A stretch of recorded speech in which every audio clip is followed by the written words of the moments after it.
A couple of years ago, I was driving home from work with my friend Alex. It was a normal weekday evening, nothing special. We both worked in the same office, so we usually took the same route home. The sun was already starting to go down, and the traffic was a little heavier than usual because of some construction on the main road. About 20 minutes into the drive, we came around a bend and saw a long line of cars completely stopped. Up ahead, a massive tree had fallen straight across the road. It was one of those old, thick trees that must have come down during the storm the night before. Branches were everywhere. People were standing outside their cars, some on their phones, others just looking at the mess. A couple of guys were saying it would take the city crew at least an hour to clear it. Alex and I sat there for a few minutes, engines idling, not really saying much.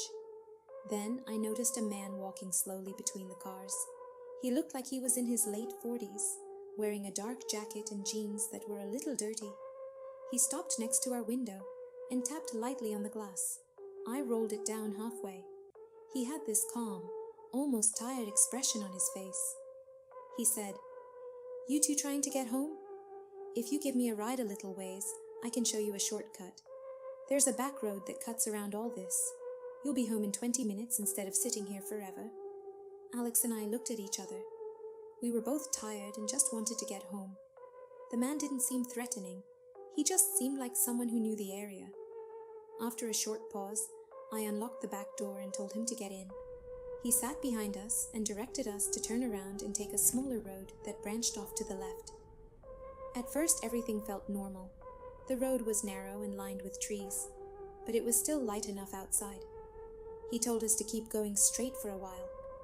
The further we drove, the denser the trees became. The sky was getting darker faster than it should have.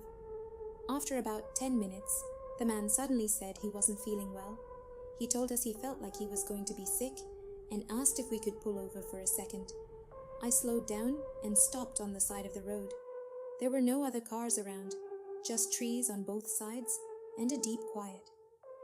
Alex turned around to check on him, and the back seat was empty. The door hadn't opened. We didn't hear anything. He was just gone. We both sat there for a few seconds in complete silence. I checked the mirrors. Nothing. Alex opened his door and stepped out, looking around the car and into the trees. There was no sign of the man anywhere. No footprints in the dirt. Nothing. I felt this cold feeling settle in my stomach. We didn't know exactly where we were anymore. The road didn't look familiar, and there were no signs. Going back the way we came felt risky because we weren't sure we could even find the main road again in the dark. After a minute of arguing about it, we decided the only thing left to do was keep driving forward and hope the road eventually led somewhere. The trees closed in tighter the further we went. The headlights only reached so far. Every now and then I would catch movement in the corner of my eye, dark shapes shifting between the trees. At first I told myself it was just the wind or animals. Then we started hearing sounds, not just the normal night sounds. These were heavier, branches snapping, something large moving just out of sight. Once or twice I swear I heard what sounded like low laughing, but it was too distorted to be sure. Alex kept looking out his window, gripping the door handle. Neither of us spoke for a long time. The road felt endless. Every curve looked the same as the last one. My hands were starting to hurt from how tightly I was holding the steering wheel. At one point the headlights caught something standing upright between two trees.